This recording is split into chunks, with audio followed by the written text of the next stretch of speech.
సహాయం పేరుతో సమాజాన్ని మోసం దగా చేస్తున్న యూట్యూబర్లలో Harsha Sai number 1.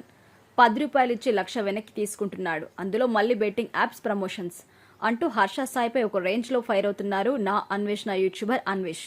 Betting apps promote చేస్తున్న పలువురు యూట్యూబర్ సెలబ్రిటీస్పై కొంతకాలంగా పోరాటం చేస్తున్నారు అన్వేష్. ఇందులో భాగంగా హర్ష సాయి గురించి మాట్లాడుతూ టాలీవుడ్ హీరోల సహాయం గురించి కూడా గొప్పగా చెప్పారు. ఒక చేతిలో చేసిన సహాయం రెండో చేతికి కూడా తెలియకూడదు. అది మన భారతదేశ సంస్కృతి. మహేష్ బాబు గారు కొన్ని వందల మంది పిల్లలకి గుండె సర్జరీ చేయించారు. ఎవరికైనా తెలుసా? మీకెవరికైనా తెలుసా? ఒక్క వీడియో అయినా బయటకు వచ్చిందా? ఎంతో మంది చిన్నపిల్లల ప్రాణాలు కాపాడిన దేవుడు. ఇది సహాయం అంటే అంటూ మహేష్ బాబు గురించి గొప్పగా చెప్పారు అన్వేష్. దీంతో ఈ వీడియోని సోషల్ మీడియాలో బాగా షేర్ చేస్తున్నారు మహేష్ ఫ్యాన్స్. అలానే బాలకృష్ణ, పవన్ కళ్యాణ్ గొప్పతనం గురించి కూడా ఈ వీడియోలో మాట్లాడారు అన్వేష్. నందమూరి తారక రామారావు గారి తనయుడు బాలకృష్ణ గారు వాళ్ళ అమ్మగారి పేరు మీద పెట్టిన బసవతారకం ఆసుపత్రి ద్వారా క్యాన్సర్కి చికిత్స చేస్తున్నారు. ఎక్కడైనా వీడియోలు తీసి పెడుతున్నారా? ఎంతో మంది ప్రాణాలు కాపాడుతున్నారు. ఆయన దేవుడే.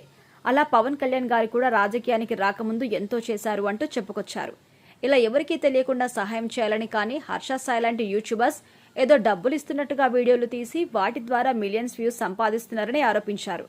ఇక ఆ వ్యూస్ ద్వారా వచ్చిన డబ్బులు బెట్టింగ్ యాప్స్ ని ప్రమోట్ చేస్తూ వచ్చిన డబ్బుతో ఎంజాయ్ చేస్తున్నారంటూ ఫైర్ అయ్యారు. బిగ్ బాస్ సీజన్ 7 విన్నర్ అయిన పల్లవి ప్రశాంత్ పై కూడా తీవ్ర ఆరోపణ చేశారు అన్వేష్. రైతు బిడ్డని అంటూ జనాలు మోసం చేసి టైటిల్ విన్నర్ అయిన పల్లవి బెట్టింగ్ యాప్స్ ద్వారా డబ్బులు సంపాదిస్తున్నారని ప్రశాంత్ పై కూడా పోలీసులు చర్యలు తీసుకోవాలంటూ కోరుతున్నారు. ఇలా బెట్టింగ్ యాప్స్ ప్రమోట్ చేస్తున్న యూట్యూబర్స్, సోషల్ మీడియాలో ఇన్ఫ్లుయెన్సర్స్ పై వరుసగా వీడియోస్ తీస్తున్నారు అన్వేష్. మరోవైపు బెట్టింగ్ యాప్స్ ప్రమోట్ చేసినందుకు 11 మందిపై పంజాగుట్ట పోలీసులు తాజాగా కేసు నమోదు చేశారు. ఇందులో యాంకర్ విష్ణుప్రియ, టేస్టీ తేజ సహా పలువురు బుల్లితెర సెలబ్రిటీస్ కూడా ఉన్నారు.